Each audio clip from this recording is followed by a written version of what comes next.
are going to look at is just the classification of alcohols. First of all, how when you look at a structure, you know whether it's primary, secondary, or tertiary. And these are what we mean by classification: primary, secondary, tertiary.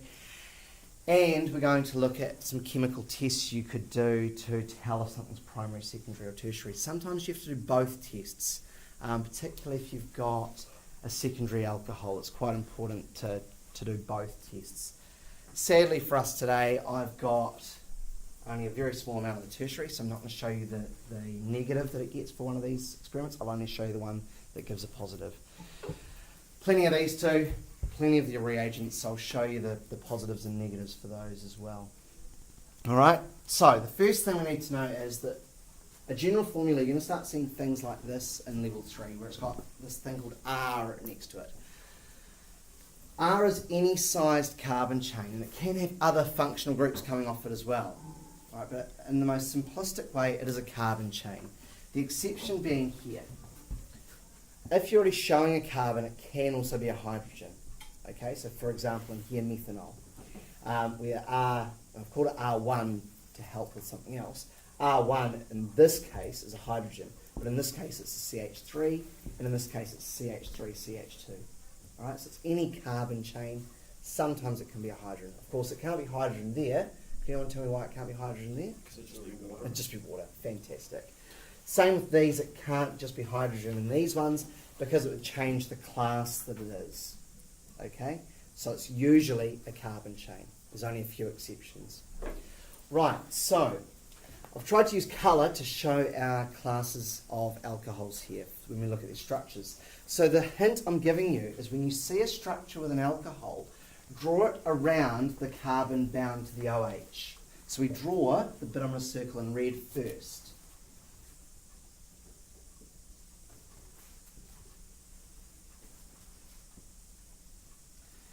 Then you have a look and see how many other carbon chains that one is bound to, and that will give us our class. If it's bound to only one more carbon chain, so one carbon chain, so it'll be CH2 in here rather than CH or no H's, then it's primary. If it's bound to 2 carbon chains, then it's secondary, and same for 3. It can't be bound to 3 because then it wouldn't be an alcohol anymore. Where's my train of thought going to go on that one? So why is this even important to know? The different classes of alcohols have different chemical reactions. They make different things. So you need to be able to classify them so you know, for example, that they're going to make what you want to make if you're doing a reaction scheme. And if you had, say, a primary and you wanted to turn it into a secondary, there are ways to do that. So what you could do is you could remove water, like we looked at yesterday, so dehydrate it with concentrated sulfuric acid, and then you could put the OH back in at the next carbon to make it secondary by adding dilute sulfuric acid or dilute phosphoric acid. It would make a mixture of the primary and the secondary alcohol, but you'd be able to separate those because of slightly different physical properties, like density or boiling point, so you'd be able to separate them. So that's why it's important to know your class, because if you, say for example, start with a primary but need a secondary, there's something you can actually do about it. And that's what this year's all about, showing that link between those different functional groups and types of organic chemicals. Okay, so we don't know which one it is. Could be the other possibility. I don't know if it's a primary, secondary or tertiary. So you need to have some tests for that. And for that I'm going to change boards over and just basically have a white background so you can see some things happening, but also to write up the chemical equations that you'd have to do for that. So get that over. Alright, so the first one I'm going to look at is I'm going to work my way backwards. I'm going to start at tertiary. And I'll write the formula of the tertiary alcohol that I've got and then show you what we're doing with it. Alright, so I had tertiary on the side before. And in this case I've got 2-methyl propan-2-ol. So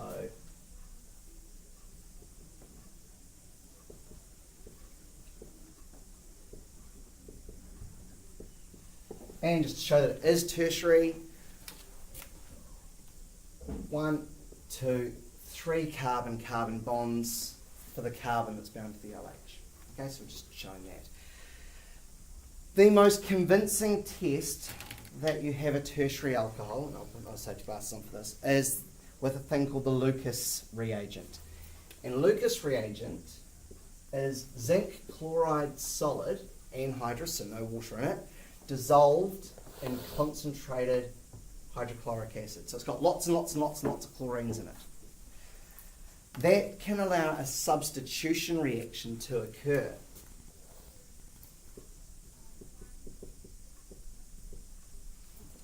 And I'll show you what happens. Hopefully this will. So here's our Lucas reagent. Here's our tertiary alcohol. Of course the Lucas reagent bottle doesn't want to open just at the most important time. This stuff's pretty nasty, so I didn't want to be too forceful there. And if I see at the moment, I've got one layer that's completely colourless and clear. Okay, and I'm not going to shake this. I'm going to just pour this in. And at the bottom, because the aqueous layer, this stuff is aqueous, the aqueous layer is more dense, so it goes to the bottom. But then it starts to react, and it creates something that looks to be cloudy, which means it must be insoluble in that bottom layer. And that cloudy stuff at the bottom, and I will get you to pass it around, that cloudy stuff at the bottom is the product of this reaction. It's insoluble, so that's why it goes cloudy. If I shake it, it'll probably dissolve in the organic layer, so it'll disappear. So you don't shake this if you're doing a test. You don't shake it, you just wait and see. Okay? Let that go around. Please don't shake it so you can have a look at what we're looking at there. And you'll see that cloudy layer. That cloudy layer is a haloalkane, where one of these chlorines, because there's lots of them, has displaced the OH. So it's substituted for it.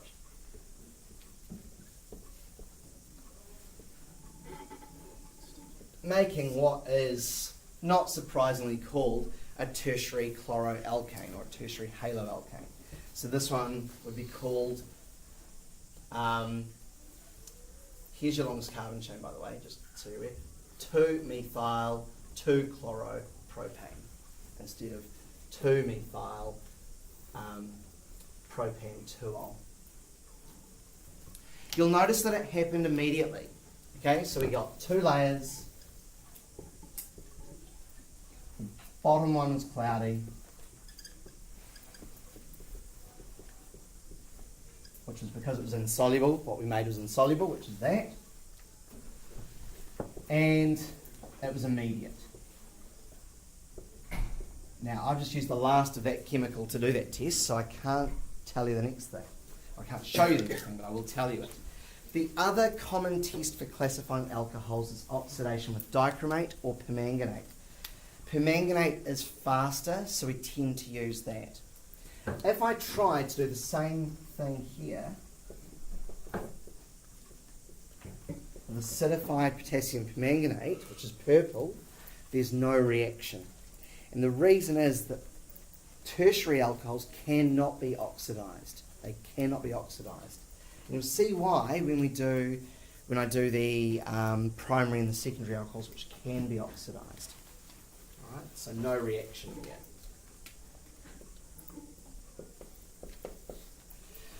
So if something makes two layers, one of them cloudy, with Lucas reagent, but doesn't react with acidified potassium permanganate, you can confidently infer that it was a tertiary alcohol. That's something to be very confident of. Sorry, I was going to say the written name of that, Lucas reagent.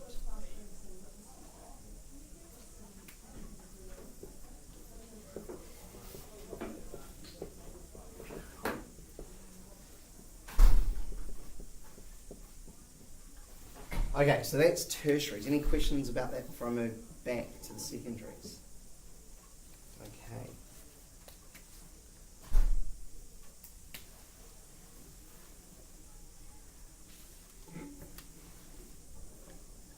So the secondary that I grabbed was propan-2-ol. So a nice little one, water-soluble one.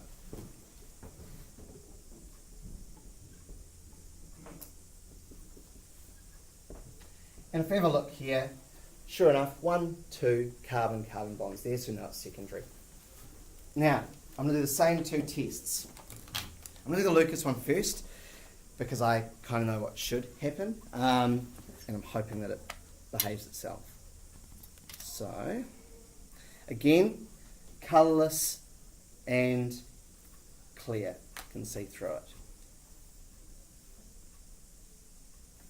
I'll add a little bit more of that. So the first thing we're noticing there is we're getting, actually that happened a lot faster than I thought.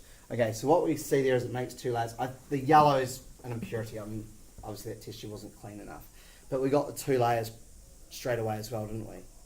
Now, to be honest, that's meant to be slower than that, but because the reaction rate is so high, we don't notice that. We see them as the same. So you wouldn't know if that's secondary or tertiary. You just wouldn't know. So what's important is the next test. I'll pass that around again. Please don't shake it, because shaking it will dissolve the haloalkane in the other layer. So, in this, I'm sorry, I'm just going to do it quickly. Zinc chloride, HCl.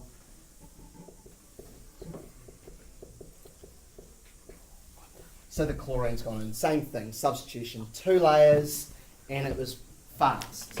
It wasn't immediate. It went sort of as if they're mixing, but I don't know that you would have seen that. And then it suddenly 2 layers. So it was 2 layers, and it was quick.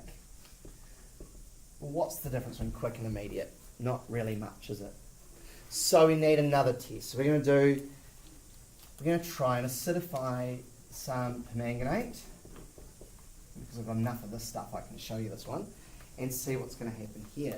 So, first thing I'm going to do is acidify my solution, and then I'll add the permanganate after that. It's only dilute sulfuric acid, so it's not going to do a reaction with this, okay?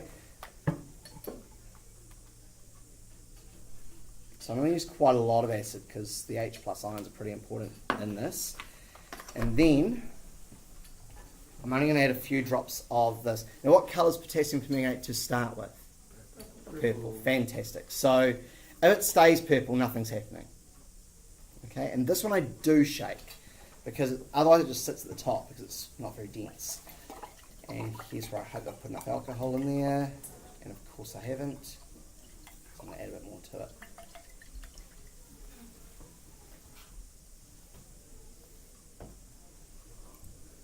So it's supposed to change colour?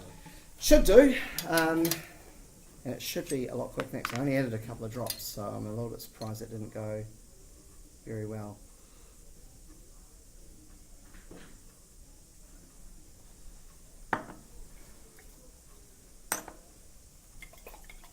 We're going to be patient with that one because I do know that it's not as quick a reaction as it is for primary. So I'm just going to be patient on that and leave it for a while. Okay. With our primary alcohol, so I'll jump across to primary and come back to that secondary in a moment. Hopefully a positive outcome, not terrible embarrassment. With our primary alcohol,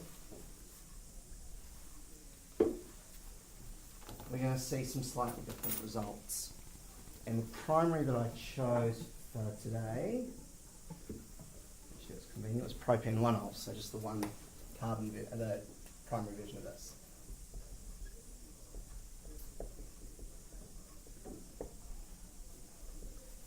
So, I'll add the Lucas reagent, and we'll see what happens. Remembering this is a small enough alcohol that it should make only one layer with anything aqueous, which this is. So it sort of goes a bit funny looking as the very viscous Lucas reagent dissolves in it, and I'm not allowed to shake it, remember? And I might have to be patient with this one as well. So at the moment, I can only see one layer. Okay? I want to pass that around. If it's still one layer when it gets back, then we could probably infer that it's only going to make one layer. Alright, so I'll let that do the rounds. In the meantime, I'm going to do the same thing as I did before. It's starting to decolorize, so that's good. I'm going to do the same thing as I did before with the secondary alcohol. I'm going to put some acidified permanganate in it and see what happens there.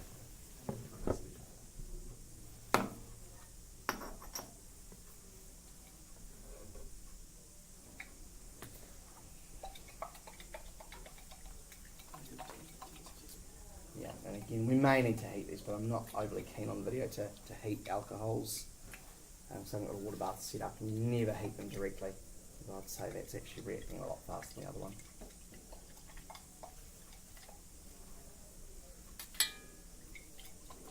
Okay, we are starting. This is good.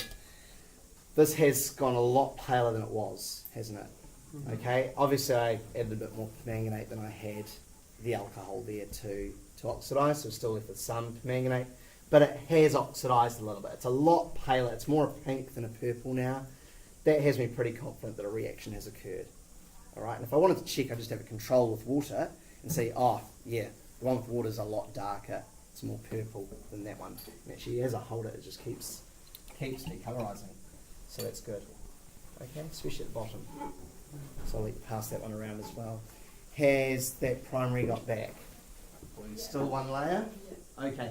If we had enough time, eventually you'd probably get 2 layers. Eventually. You can kind of see a difference. Yeah. It's almost like just because of the densities. Yeah, and I think, I'm not being facetious here, but I think it might also have something to do with the curvature of the test tube, because I'm seeing a difference where it starts curving. So I'm inferring that that's actually refraction, not 2 layers. But it might be. Anyway, the key thing is, in the time we had, which, because you want to do tests pretty quickly, in the time we had, I think it's fair to say that there was no reaction here. All right? I think it's fair to say that this one, though, has decolorised. Pale pink is the colour of manganese 2+. That's pale pink, isn't it? So, and actually the secondary's also now gone pale pink, which means both of those must have been oxidised. So that suggests that both primary and secondary are able to react with potassium permanganate, so are both able to be oxidised.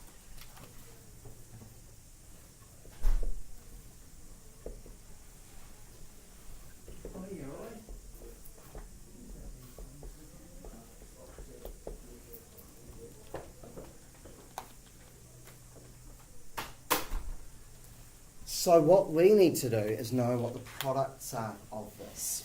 Now, there's only one possible product for this. What happens is this hydrogen and this hydrogen are removed in the oxidation process. So if I'm removing that and removing that, I need to create a new chemical bond. So in this case, at the moment, I've got this, because 2 H's are removed. Removal of hydrogen ions is an example of oxidation. Okay? So, to make this have 4 bonds, and to make this have, how many does oxygen need? 2. Clearly it must be this. This is a chemical called a ketone. When we oxidise a secondary alcohol, we make a ketone.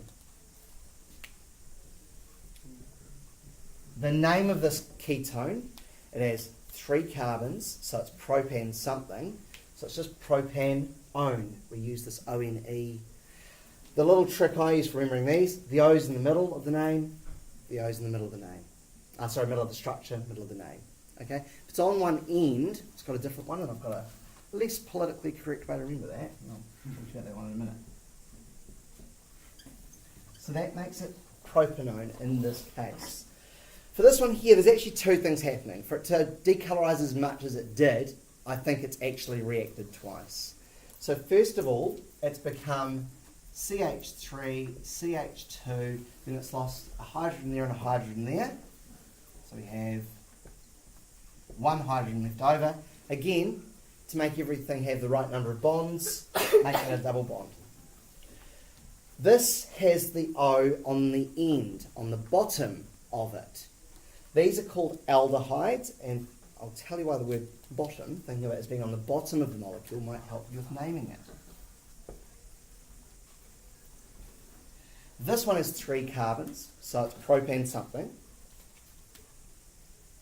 It's prop and L, and I'm sure you can see in there a description that means of the bottom.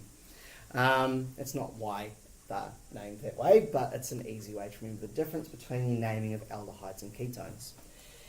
As I say, this decolorized exceptionally well, so I think it's carried on to react. I think I had enough in there for it to carry on reacting. And it actually will have become a chemical you've met before. It now puts an oxygen, another oxygen in there, which is another thing that happens in oxidation. Sometimes oxygen is added, hence the name oxidation. And we should know the class and the name of this one because we learned about this class of chemical last year. What class of chemical ends in COOH? Carboxylic acids. Very good. Okay, so in this case, propanoic acid. Again, the prop for the 3 carbons. Please remember to use this carbon in the naming. People forget that so easily. So this is propanoic acid. All right. So from here, you should be able to work out a series of experiments, only a couple of them, to work out what class of alcohol you have in an unknown sample. If you were told this is an alcohol, do a series of tests to prove which class or classification this alcohol is. You would have to use 2 tests. Why can't you just use, for example, Lucas test, Lucas reagent? Because that only gives you 1. It only tells you it's not that, doesn't it, if it's positive. If it's negative, you're done. If it's negative, you know it's that. So you're done. So we start with Lucas, and it didn't react after 2 minutes, which is about what we gave it. It's primary. Okay?